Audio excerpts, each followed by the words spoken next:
मेरे प्रिय, सुबह तुम जैसे ही सोकर उठे, मैं तुम्हारे बिस्तर के पास ही खड़ा था।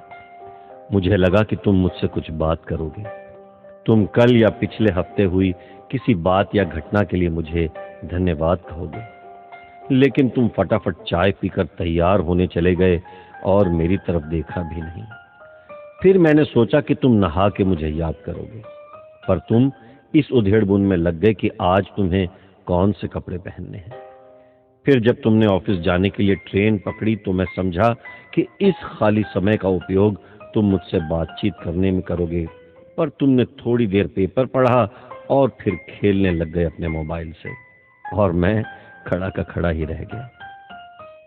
मैं तुम्हें बताना चाहता था कि दिन का कुछ हिस्सा मेरे साथ बिताकर तो देखो, तुम्हारे काम और भी अच्छी तरह से होने लगेंगे, लेकिन तुमने मुझसे बात ही नहीं की। एक मौका ऐसा भी आया कि जब तुम बिल्कुल खाली थे और कुर्सी पर पूरे 15 मिनट यूं ही बैठे रहे, लेकिन तब भी तुम्हें मेरा ख्याल नहीं आया।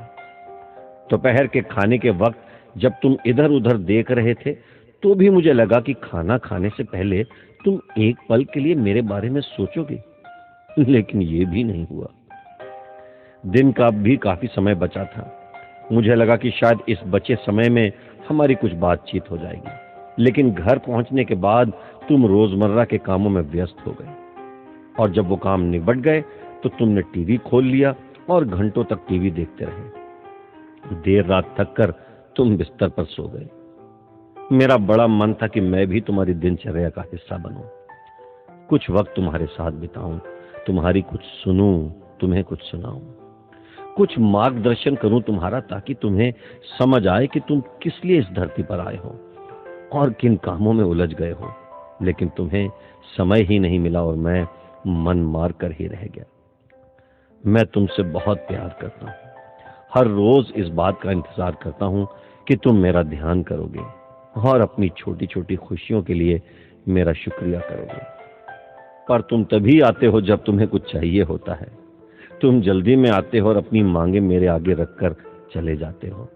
और मजे की बात तो यह है कि इस प्रक्रिया में तुम मेरी तरफ देखते भी नहीं। खैर, कोई बात नहीं, हो सकता है कल तुम्हें मेरी याद आ जाए। ऐसा मुझे विश्वास है और मुझे तुमसे प्यार है। आखिरकार मेरा दूसरा नाम प्यार ही तो है, तुम्हारा यीशु मसीह।